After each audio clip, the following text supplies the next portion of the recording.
अस्सलाम वालेकुम नाजरीन, उम्मीद है आप खैरियत से होंगे। नाजरीन, पाकिस्तान के मौजूदा हालात के ऊपर हर मुहिब्बुल वतन पाकिस्तानी आपको परेशान नज़र आता है, एक बेचैनी का शिकार है कि इस मुल्क का आगे क्या बनने वाला है। और अक्सर लोग तो अब आप सुनते हैं कि वो इस मुल्क से बाहर जाने की बात करते हैं, लेकिन कभी हमने गौर किया कि इतने रिसोर्सेज अल्लाह ताला ने इस मुल्क को अता किए हैं, इसके बावजूद हम इस नहज पर कैसे पहुँचे।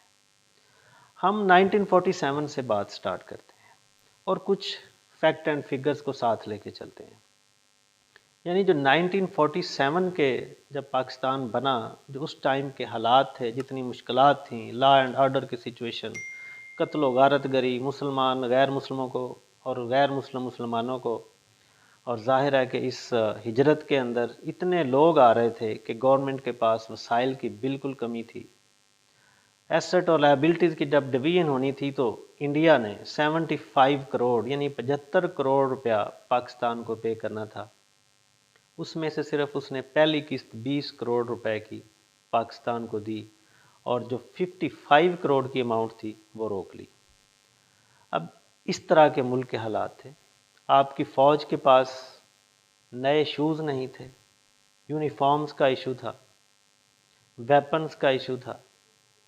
जो लॉ इन्फोर्समेंट आपकी एजेंसीज हैं, इनके पास रिसोर्सेज की कमी थी। वो एक अलग बात है कि कायद आज़म मोहम्मद अली जिन्ना ने जब गांधी के साथ रब्ता किया और गांधी ने इसके ऊपर अपनी गवर्नमेंट को थोड़ा फोर्स किया कि जो पाकिस्तान के रिमेनिंग 55 करोड़ की अमाउंट है वो पाकिस्तान को पे की जाए।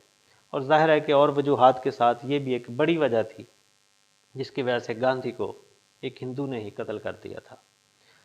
तो नाजरीन, इन हालात के साथ अगर हम देखें कि जो उस टाइम पे हालात थे, कोई आपके पास उस तरह से टेक्नोलॉजी नहीं थी कि हम अपने रिसोर्सेज का प्रॉपर इस्तेमाल कर सकें।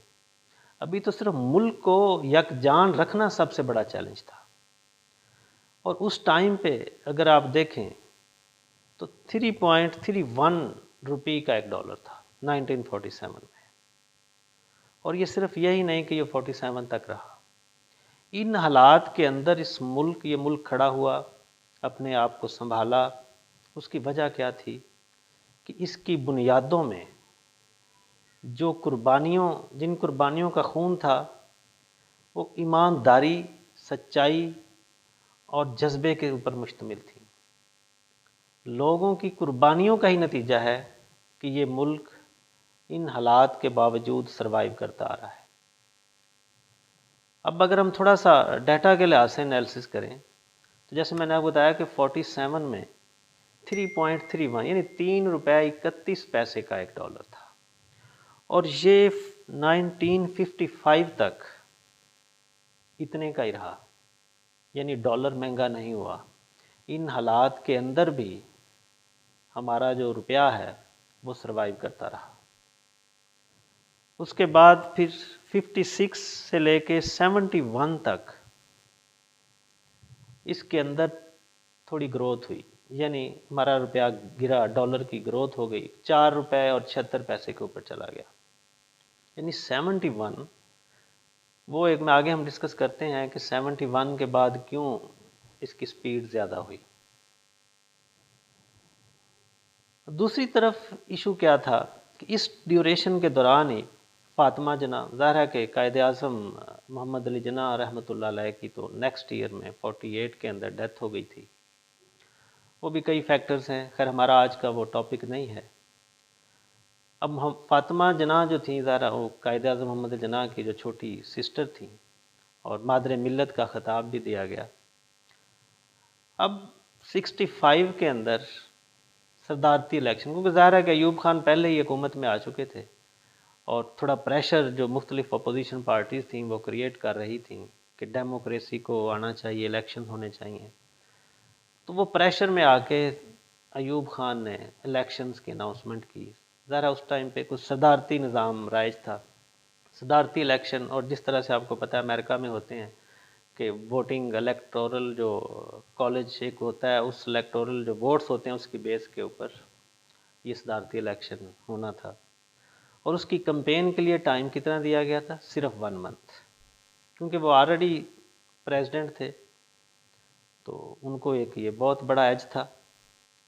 پھر ایک زبردست قسم کی فاطمہ جناح کے خلاف کمپین چلائی گئی، اور وہ جو 1 مہینہ کمپین کے لیے دیا گیا تھا وہ بھی بڑا ہی ناانصافی کے اوپر مشتمل تھا۔ اب کیسے کہ ایک طرف تو وہ خود صدر تھے، پیسوں کا مسئلہ نہیں تھا، اور یہ بھی ہم آگے ڈسکس کریں گے کہ پاکستان نے کب پہلا قرض لیا، اور ظاہر ہے کہ وہ اگر آپ دیکھیں گے تو ابھی ہم اس کو کر لیتے ہیں کہ 65 کے اندر 58 کے اندر پاکستان نے آئی ایم ایف کو باقاعدہ ایک ریکویسٹ کی تھی $25 ملین کی، جو اپروو ہو گئی تھی لیکن پاکستان نے استعمال نہیں کی تھی۔ لیکن پھر 65 کے اندر $37.5 ملین کا لون اپروو ہوا، اور پھر وہ استعمال بھی ہوا۔ اب ذرا 65 میں یہ الیکشن تھے، وہ پیسہ جس طرح سے ہوا وہ ایک الگ سے ڈسکشن ہے، اور آپ بھی اس کو سمجھ سکتے ہیں۔ کوئی ایسا کام تو ہم نے کیا نہیں تھا کہ جس کے لیے وہ ہمیں ایڈوانس میں اتنا قرضہ چاہیے تھا۔ وہ 65 والی وار تو بعد میں ہوتی ہے۔ اچھا، وہ قرض لیا گیا، اور فاطمہ جناح کے بارے میں ایک تو نمبر 1 کے اوپر یہ کیا گیا کہ کیونکہ ہم مسلمان ہیں اور ایک خاتون مسلمانوں کے اوپر اس حکومت نہیں کر سکتی، کو مذہبی رنگ بھی دیا گیا۔ دوسری طرف آپ دیکھیں کہ جماعت اسلامی جو ایک ریلیجیس پارٹی تھی، وہ فاطمہ جناح کی سپورٹ کر رہی تھی۔ پھر محترمہ فاطمہ جناح کے پاس ظاہر ہے کہ فنانس کا ایشو تھا، پھر کمپین اس طرح سے نہیں چلا پا رہے تھے، پھر عام جو پبلک تھی، اب اس میں ظاہر ہے کہ وہ ڈائریکٹ ووٹنگ نہیں ہو رہی ہوتی، الیکٹورل کالج جو ہوتا ہے وہ ووٹ کرتا ہے، اس کو بھی روکا گیا ہوا تھا۔ اس پیٹرن کے اوپر الیکشن کروائے جائیں تاکہ پبلک کے اندر زیادہ یہ نہ جا سکیں، کیونکہ پبلک کے ایک سینٹیمنٹس جو تھے وہ فاطمہ جناح کے ساتھ تھے۔ تو اس طرح سے کر کے اس کو اس الیکشن سے نکالا گیا۔ اب ہم بات کر رہے تھے ڈالر کی۔ اب اس کے بعد 71 میں مشرقی پاکستان الگ ہو جاتا ہے، اور آپ اور میں سنتے آتے ہیں کہ مشرقی پاکستان تو ہمارے اوپر ایک بوجھ تھا، یعنی کہ وہ ساری ذمہ داری مغربی پاکستان کے اوپر تھی۔ یار وہ کیسا بوجھ تھا کہ 71 کے اندر آپ کا ڈالر 4 روپے اور 76 پیسہ کا تھا۔ جیسے ہی ہمارے سے وہ بوجھ اترتا ہے، یہ ڈالر 11 روپے 1 پیسے کا ہو جاتا ہے، اور اس کے بعد یہ کچھ سال تھوڑا سا نیچے آتا ہے، یعنی 11 سے 10 روپے کے اوپر آ جاتا ہے، اور پھر اس کے بعد اس کی ایک گریجول گروتھ جاری رہتی ہے۔ اور حیران کن بات یہ ہے کہ 2013 میں یہ 100 روپے کو کراس کرتا ہے، یعنی یہ 2013 میں 107 روپے کا ہو جاتا ہے ڈالر۔ اور 2013 سے 2023 یہ 10 سال کا عرصہ، اس میں ڈالر کی گروتھ آپ دیکھ سکتے ہیں کہ 107 سے 284 روپے کا ہو گیا ہے، یعنی پچھلے 66 ایئرس میں اس کی گروتھ 3 روپے سے اوپر آئی تھی 107 کے اوپر، اور اب اس 10 سال کے اندر 107 سے یہ 284 کے اوپر چلا گیا ہے۔ دوسری طرف اگر ہم اس ڈیوریشن کے اندر اچیومنٹس کی بات کریں کہ پاکستان نے اس پورے ٹائم کے اندر جب سے کریشن ہو گیا میجر اچیومنٹس کیا ہیں، تو نمبر 1 کے اوپر آپ دیکھتے ہیں کہ فرسٹ مسلم نیوکلیئر اسٹیٹ ہے، نیوکلیئر ٹیکنالوجی ہم نے حاصل کی۔ لیکن دوسری طرف نیوکلیئر ٹیکنالوجی ہو کر ہماری جو توانائی کی ضروریات ہیں وہ پوری نہیں ہوتی۔ جب سے یقیناً آپ بھی اور میں دیکھتے آئے ہیں، لوڈ شیڈنگ ہمارے ساتھ ہے، اس کا خاتمہ ہم نہیں کر سکے۔ دوسری طرف ہم کہتے ہیں دوسری ہماری اچیومنٹ کہ پاکستان کی نمبر 1 انٹیلیجنس ایجنسی ہے پاکستان کی، نو ڈاؤٹ، لیکن انٹرنل اور ایکسٹرنل تھریٹس کا لیول دیکھ لیں، ٹیررزم دیکھ لیں، پاکستان کا باہر امیج کیا ہے، اس کے اوپر انالیسس کر لیں۔ تو یہ آپ لوگوں نے کرنا ہے، میں جسٹ آپ سے کچھ فیکٹ اینڈ فگر شیئر کروں گا۔ یہ ہماری دوسری اچیومنٹ تھی۔ تھرڈ جو سب سے بڑی اچیومنٹ ہے کہ لارجسٹ جو اریگیشن نیٹ ورک ہے، گو کہ وہ ہم نے تو اس کے اوپر اتنا زیادہ کام نہیں کیا، وہ پہلے انگریز نے اس کے اوپر کیا تھا، لیکن کیونکہ وہ اس ہمارے ملک میں آتا ہے تو ہم اس کو کہتے ہیں کہ پاکستان کے پاس دنیا کا سب سے بہترین اریگیشن سسٹم ہے، لیکن ایگریکلچر کے حالات اب دیکھ لیں، دنیا کی پروڈکشن دیکھ لیں کسی بھی کراپ کی پر ایکڑ، اور اپنی آپ انالیسس کر لیں، زرعی ملک ہیں، عالم یہ ہے کہ ہر سال آپ کو گندم باہر سے ایکسپورٹ کرنا پڑتی ہے، اور سستے آٹے کے چکر میں کئی لوگ بیچارے مارے جاتے ہیں۔ مطلب یہ کہ جو ہماری اچیومنٹس ہیں بھی، ہم ان کو یوٹیلائز نہیں کر پاتے اور کرتے ہی نہیں ہیں۔ وجہ کیا ہے کہ ہماری پرائورٹیز ہی نہیں ہیں۔ پھر آ جائیں ہمارے پاس چوتھی بڑی اچیومنٹ کہ دنیا کی سب سے بڑی ڈیپ سی پورٹ پاکستان کے پاس ہے۔ یہ آپ گوگل پہ سرچ کر سکتے ہیں، یہ کوئی فردی بات نہیں میں آپ سے کہہ رہا۔ لیکن دوسری طرف آپ والیوم کے لحاظ سے، اس کے اوپر جو ٹریفک ہے سی پورٹ کے اوپر، اس لحاظ سے، انکم کے لحاظ سے آپ کو یہ پورٹ کہیں نظر نہیں آتی۔ ٹاپ 20 بھی دیکھیں گے نا، جس کو ہم کہتے ہیں کہ دنیا کی سب سے بڑی ڈیپ سی پورٹ پاکستان کے پاس ہے، لیکن ٹاپ 20 میں بھی ہم کہیں نہیں ہیں، اور میرا خیال ہے ٹاپ 50 میں نہیں ہوں گے۔ اس اچیومنٹ کو بھی ہم کچھ اس سے حاصل نہیں کر پائے۔ پھر پانچویں بڑی اچیومنٹ کہ لارجسٹ ارتھ فلڈ ڈیم پاکستان کے پاس ہے۔ سیلابوں سے جو تباہی ہوتی ہے ہر سال، نہیں تو ایک سال چھوڑ کے، وہ بھی آپ کے سامنے ہے۔ یا تو ہمارے کسان کے پاس پانی نہیں ہے، یا ہم سیلاب کے اندر ڈوب جاتے ہیں۔ یہ عالم ہے ہمارا۔ یہ تو وہ چیزیں ہیں جو فیکٹ اینڈ فگرز میں نے آپ کے سامنے رکھے ہیں۔ لیکن یہ صورتحال ایسی کیوں ہوئی کہ ہم اتنے ریسورسز کی بات کرتے ہیں، بڑی فرٹائل لینڈ ہے، آبادی ماشاءاللہ سے ہماری بہت ساری یوتھ کے اوپر مشتمل ہے، لوگ بڑے انٹیلیجنٹ ہیں، ہارڈ ورکر ہیں، لیکن ہم آگے نہیں بڑھ رہے، دن بدن پیچھے کی طرف جا رہے ہیں۔ تو ناظرین، ریسورسز کا ہونا میٹر نہیں کرتا، میٹر کرتا ہے کہ ان ریسورسز کا استعمال کس طرح سے کیا جاتا ہے۔ اگر ایک چیز آپ کامن دیکھیں کہ ہمارے ملک کے اوپر دنیا کے اندر لیبل کیا لگا ہے، وہ لیبل ہے بیگنگ، مانگنے والے، بھکاری۔ یہ لفظ سے تو ہمیں بڑی نفرت ہے، برا لگتا ہے، لیکن کیا یہ ریالٹی نہیں ہے؟ ہم اپنی قوم کو بھی آگے وہی بنا رہے ہیں، بھکاری ہی بنا رہے ہیں، کبھی BISP کے نام پر، کبھی سستے آٹے کے نام پر، کبھی سستی چینی کے نام پر۔ کیوں میں یہ کہہ رہا ہوں؟ کسی بھی بندے کو آپ کب تک ایسے پیسہ دے کے زندہ رکھ سکتے ہیں؟ لوگ کام کرنا چاہتے ہیں، لوگ عزت سے کمانا چاہتے ہیں۔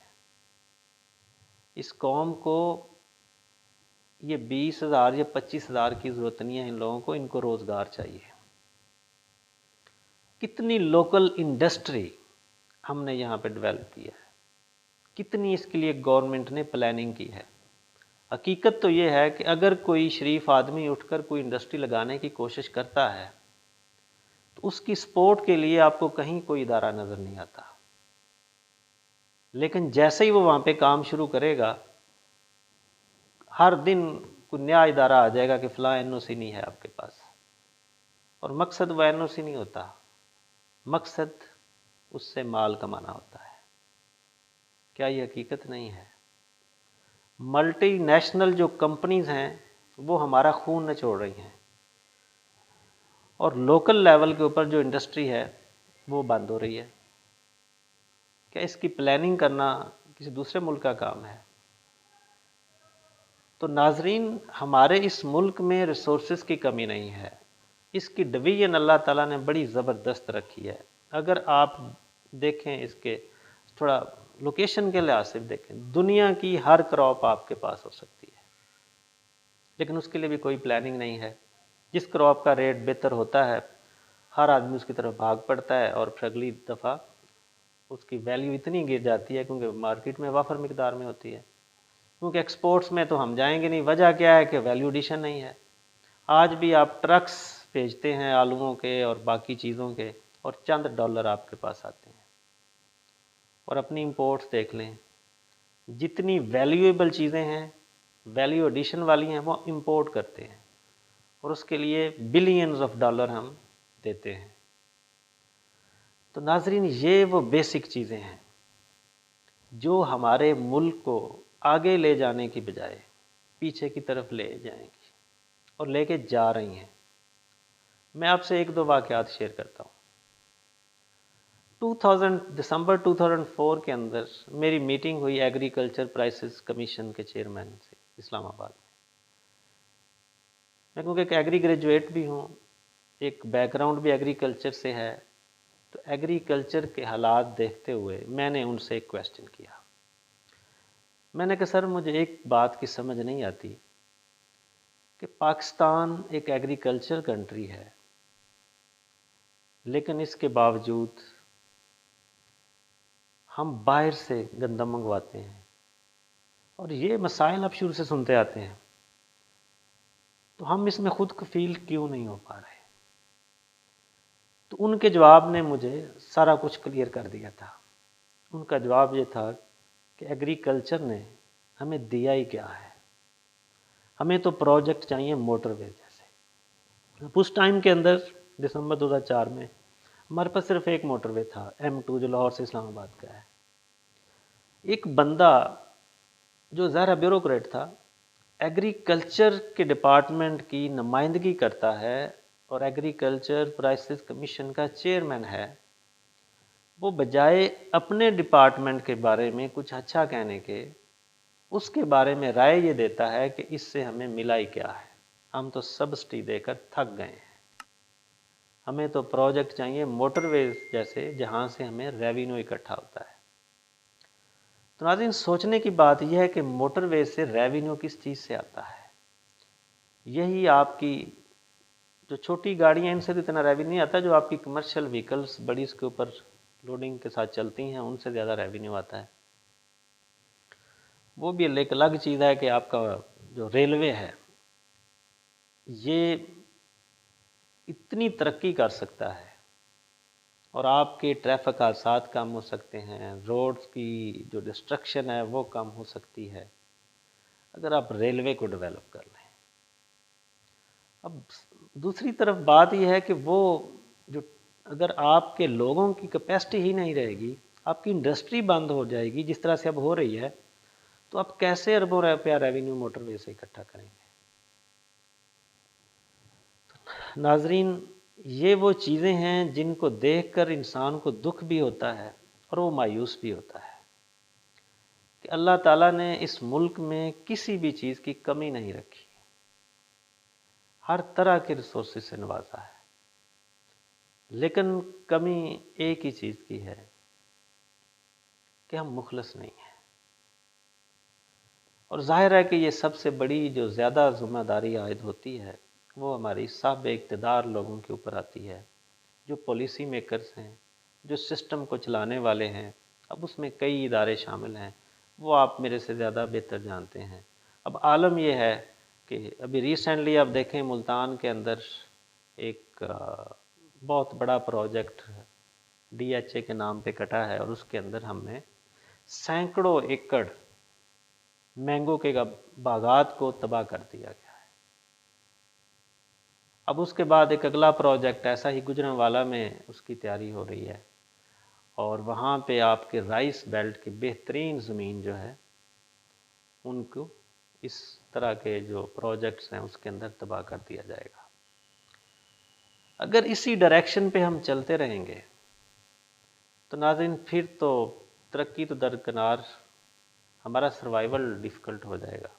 तो इसके ऊपर सबको ज़रा होश के नाखन लेने चाहिए और इस मुल्क को, जो हम अक्सर नारे तो लगाते हैं, 14 अगस्त हो, यौम पाकिस्तान हो, कि हम दुनिया की बेहतरीन कौम हैं, नो डाउट, हर तरह के रिसोर्सेज हैं हमारे पास, لوگ بھی فرٹائل ہیں، زمینیں بھی فرٹائل ہیں، ذہن بھی فرٹائل ہیں، لیکن ان کا پازیٹیو یوز کہیں نظر نہیں آتا، اور اسی کی ہمیں